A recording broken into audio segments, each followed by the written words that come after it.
ভারতের ত্রিপুরার আগরতলায় বাংলাদেশের সহকারী হাই কমিশনে হামলার ঘটনায় তীব্র নিন্দা ও প্রতিবাদ জানিয়েছেন লিবারেল ডেমোক্রেটিক পার্টি এলজিপির প্রেসিডেন্ট কর্নেল অবসরপ্রাপ্ত অলি আহমেদ বীর বিক্রম। এ ঘটনা অত্যন্ত দুঃখজনক উল্লেখ করে তিনি বলেন, বাংলাদেশ যদি ত্রিপুরা থেকে আনারস ও কাঁঠাল কেনা বন্ধ করে তাহলে তারা না খেয়ে মারা যাবে।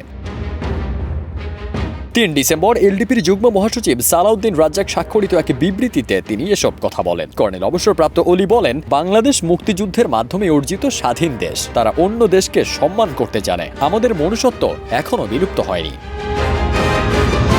পশ্চিমবঙ্গের মুখ্যমন্ত্রী মমতা বন্দ্যোপাধ্যায়ের জাতিসংঘের কাছে বাংলাদেশের শান্তিরক্ষী বাহিনী পাঠানো প্রসঙ্গে দেওয়া বক্তব্যের প্রতিবাদ জানিয়ে কর্নেল অলি বলেন, ভারতের বিভিন্ন রাজ্যে যখন মুসলমানদের উপর হামলা হয়েছে তখন মমতা কোথায় ছিলেন? তখন কেন তিনি এর প্রতিবাদ করেননি? জাতিসংঘের কাছে বাংলাদেশের শান্তিরক্ষী বাহিনী পাঠানোর আবেদন জানানোর আগে ভারতের প্রতিটি রাজ্যেই জাতিসংঘের শান্তিরক্ষী বাহিনী মোতায়েন করা উচিত।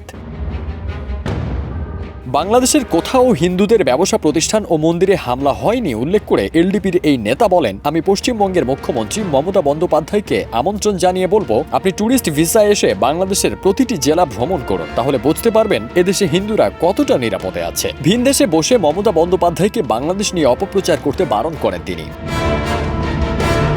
বাংলাদেশে সব মানুষের সমান অধিকার রয়েছে জানিয়ে অলি বলেন, বাংলাদেশ শান্তির দেশ, এখানে সবাই নিরাপদ। যারা অপপ্রচার করে তারা বাংলাদেশের মঙ্গল চায় না। ফারদিন সানি, দেশ রূপান্তর।